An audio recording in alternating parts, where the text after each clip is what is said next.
Luxury car sales in the Indian market have been continuously growing. Even amid the pandemic, there has been a certain rise when it comes to new cars as well as used cars, be it the normal segment or the luxury car segment.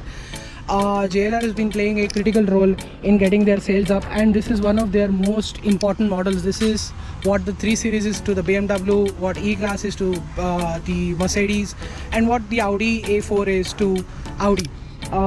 This is the Land Rover Discovery Sport, and this is one of the most important models for the manufacturer in the country and throughout the world. It does bulk up for a large amount of sales throughout the world for its capabilities and what the kind of package that JLR offers worldwide and in India. And this is what we also get in India as well. What you see in front of you is the facelifted model of the car. It's been around in the country for quite a long time, and in the world there has been a substantial change. Despite it's a facelift, there's been an entire platform change where there are a host of engines that are being added to this platform and this particular Discovery Sport, and this is one of them. This is the 2-liter diesel engine that we're driving, but as always, let's just begin with the design. And what has changed on the Discovery Sport over the previous version is this a bumper, which is a very big replica of the bigger Discovery, along with a certain element that we saw on the Velar as well, which is seen here in this sort of duck design. What has changed dramatically are these two separate LED DRLs that is on offer now. The grille continues to be pretty much the same, and the way it's mounted, and so is the Discovery badge over there. This part has also changed slightly. What is entirely different and completely new on the Discovery Sport is this vents that you can see here on both ends. They help in aerodynamics, and there is a cosmetic look to them as well. This is the cornering lamps, the fog lamps here. What you can see here on the side profile, nothing much has changed. The alloy wheel design also looks pretty much the same. What you get here is this, a Discovery badge, which could have been embossed in different color to stand out, but nevertheless, this is the rear of the car. From the earlier, which surprisingly is a sticker here. This is how the tail lamps look previously. This is how it looks now. It's got that square effect instead of the round one, which was seen on the front as well. Now it's all square, so whatever JLR does at the front can be seen at the back as well. Overall, the same Land Rover badging, the way the wheel arches go all the way, and the way they are mounted. This cladding here is a typical JLR way of doing that things. You've got front and rear parking sensors, as you can see, and the overall shape design hasn't changed much. You've got a good glass to metal ratio here. We've got this nice power bonnet, if you like to call it, along with this signature piano black finish that can be seen here, which also houses one of the two windshield washers here. You've got this color is the this car has the optional dual tone roof. And now, since we are at the back, let's open the electronic tailgate feature. Using that, you can see this is the kind of boot you have with the seats up. Excuse the birds, I can't control nature. So that's how you flip them. You've got AC controls here for them, for the rear passengers, and that's how it's going to look like when the seats are up. This is the kind of luggage space you have. You can have a couple of small bags here. Good for a weekend trip, I guess, for a family of 3 or 4. So let's get into the back first this time around. And as you can see, there's a good amount of space here. Ample knee room, good leg room, good headroom, despite the fact that we have a all-time favorite full-size panoramic sunroof.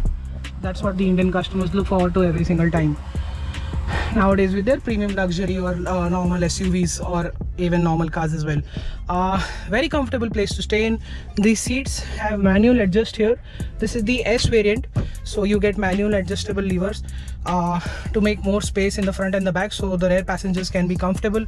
Like I said, very good headroom, despite you have a lot of less of roof and more of a panoramic sunroof. You've got this 5-volt charging socket. You can put here a accessory, which is the entertainment package, which you can use and mount it here. But if you don't, you can use it as a charging point. There's stuff to keep here. I like the way how JLR does this here. It's very impressive. It feels very nicely built and solid as well. You can have throw warm air or cool air, and as you can see, that's very impressive. You've got a host of charging points with the all new JLR cars. You get a lot of charging points with cars. They are adapting with time. That's great. You've got the signature place where you always get window switches for in a Land Rover, and yeah, it's a pretty nice place to be.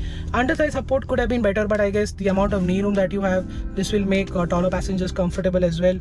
Obviously you will need even more space to be more comfortable. Then you'll have to jump to the ladder and get a bigger version of the same car. Apart from that, the center hump is not that big, so assuming a very small adult, or even I guess this time, I can be comfortable sitting here for a good amount of time. The seats, like I said, are very comfortable. They will help you do that. There is storage here as well. You've got the Meridian sound system, which I'll come to a bit. And yeah, pretty nice place to be in. Spend a lot of time thanks to the airy cabin, big windows, and the way the seats are carved. Now let's come to the front. And as you can see, there is no keyless entry and go. You don't get that feature with this particular variant. Stepping inside, you can see what's new. This infotainment system continues to be the same. What is new here is this. So the blower settings for the AC can be controlled like this. You have to press this button and then voila, that happens. And this is how you lower the temperature, and you press it again to get the AC down. That's for the circulation, that's for the AC. So pretty much even the AC controls are digitalized. Pressing this button gets you all the off-road modes, the eco mode for the powertrain. Once you put that, auto start stop disengages. You can still engage it if you want. That's traction control, that's hill hold assist, and that's the APS-C is what it's the cruise control for off-road, which JLR is quite known for. You've got wireless charger for the first time, 12-volt socket here as well. Cup holders, can holders are here, and they're gripped really well with these mounts here. Getting inside, this is the cover, so you can make it look flush. Again, a whole host of USB along with 12-volt socket, and a SIM card for the 4G hotspot that this car has as a feature. System here is mildly faster than before. We had no complaints in the way what kind of features or what it lacked. Apple CarPlay and Android Auto was meant to come again to be added, and it has been added, and that's a great news. But we were not impressed with the speed and the fluidity of the screen, which has also been fixed to a certain extent. It does feel more consistent, and throughout our time it has been slightly slow, but most of the time it's been pretty fast and it's been great. As you can see, you've got a whole host of features here. You can see what's happening here when it comes to driving. Apple CarPlay, Android Auto, you've got a web browser, you've got voice commands, you've got ambient lighting, you've got smart setting. For that you have to make a profile for that, and you have Bluetooth. Vehicle dimensions show you what kind of dimensions the car has, but once you press this is the approach and departure angle, along with the pitch and the wheelbase and everything related to off-roading is also being added. So I think that's a great touch. Every owner will pretty much know that the Land Rover Discovery Sport is 4.6 meters long. This is the parking sensor. That's how the camera, rear camera looks like. And let me show you a very cool trick. You press this button here, which is for the rear wash. The moment you do that, it washes the rear camera as well. I think that's a great touch, something that kids can get very addicted to doing again and again. It is quite a kiddish feature. I can also see myself getting addicted to it, but not wasting water is also something that we should look forward to. We've all become environmentalists and in this age, because let's face it, we have to. That's the kind of glove box you have here. Wood, soft touch material. It looks, they've chosen this grainy finish here. I'm not a fan. Kind of deviates from the luxury quotient, but then this here makes up for it. This wood I'm very impressed with. I saw it in the Velar R Dynamic first. It's very impressive how JLR gets the wood right. Obviously they would, because they're a British manufacturer. Overall, the AC works really well. Now just jump to the instrument cluster, which has seen a big change. It's become half analog and half digital. As you can see, it's cut out from here. It's got a glass, it's all behind that glass. You can access all the features from here, and as you see, what I did just now, this is the menu. How it looks like its menu. When I press it, it changes. There is a whole host of features here. You can choose whatever you want. You can have trip shown to you, driver assistant features shown to you. It's got a steering assist and driver condition monitor along with parking notifications. You can choose the vehicle settings from here, and you can do a lot of things once you press the menu button. That's the vehicle information. It's showing you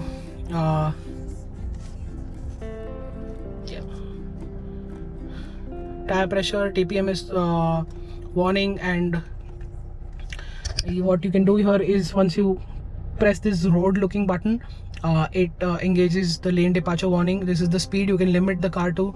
That's how you set the cruise control. That's how you cancel it. That's the call, voice control, and this function what I showed you earlier. It's got paddle shifters as well. Similar stocks as always with any other JLR car. What you get here is a electronic handbrake boot along with the illumination for the dials. And yeah, it's a much better place to be. It's much more, it feels more luxurious, and it always felt luxurious.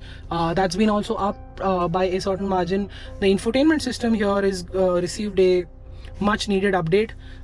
This new double screen also works really well. This is my first time with this car, with this new JLR format of doing double screens. I got to used to it rather quickly because I've read about it also, and also because it is quite easy to use.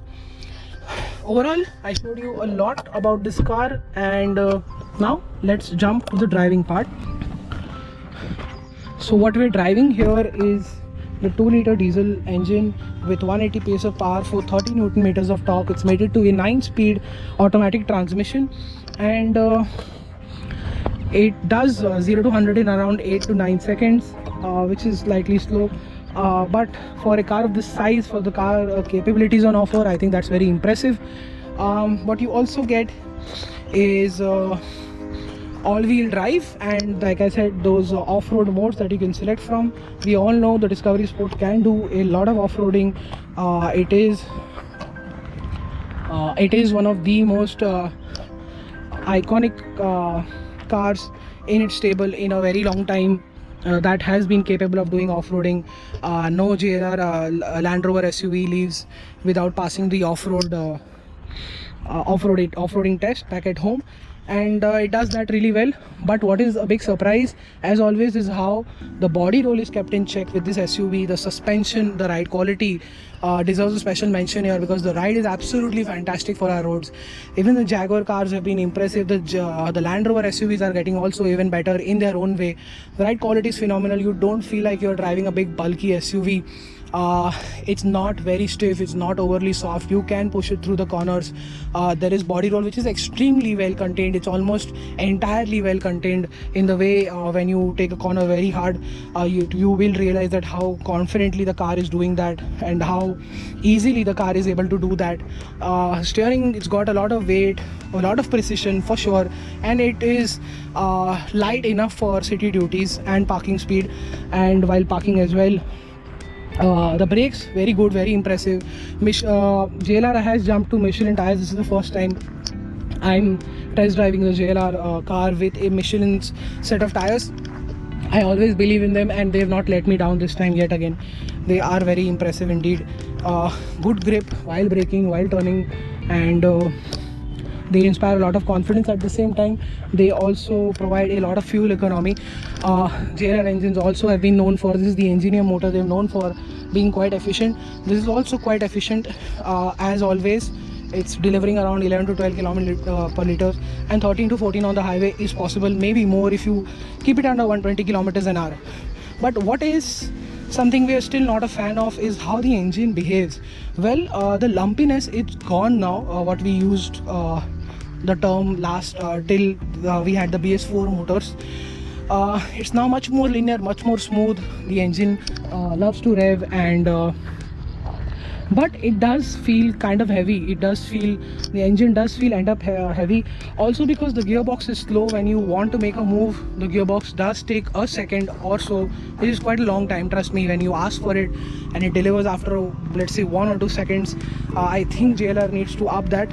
Even at times it will redline, get close very to the red line, very close to the red line on its own. So this gearbox also has its mind of its own, but when you drive it sedately on the highway, on the city, it is not going to disappoint you. It's just the enthusiast. When we're driving spiritedly, we assume that that the gearbox should respond faster, and when you're driving enthusiastically, you will feel that. When you put it in sport mode, it will make sure that you get faster shifts and easier shifts, faster shifts. It has always been seamless, it's always been very smooth, but it needs to be a bit more faster, and there is a certain bit of confusion that also needs to be fixed. Apart from that, very low on NVH, very good on fuel economy. It can cruise, can get absolutely comfortable on our highway. I've had a terrible journey where I had to go and come back, do almost 120 130 kilometers in a day, and there was insane amount of traffic on the road, and it was pouring, but this car just kept me really comfortable. The way it eliminates everything from the outside, road noise, wind noise, engine noise, and keeps you cocooned inside the cabin and very happy and very relaxed. That is also a great sign that this car is an absolute mile muncher. We did go on the highway and find that it can sustain any speed you like, and it will be very happy to be at those speeds. Like I said, I told you about the interiors, like I told you about the exteriors, and now I've told you how it drives. What do we make of it? Well, Land Rover continues to solidify its Discovery Sport yet again. It gets subtle updates on the inside, on the outside, and mechanically. This makes it a much more improved car before, which is already a successful formula. They've got the pricing right as well, they're getting the petrols as well, so that should cater to a large set of audience, and making the Discovery Sport a very good choice in this segment, which is around the 50 lakh rupee mark. If you are in this segment with this budget, you should definitely have a look at the Discovery Sport, with the kind of capabilities it has on offer, and with the kind of design and the way everything is carved. It should definitely appeal to a large set of audience, and also people who are looking for something niche, premium and luxurious. I think that is it. Thank you so much for watching our video.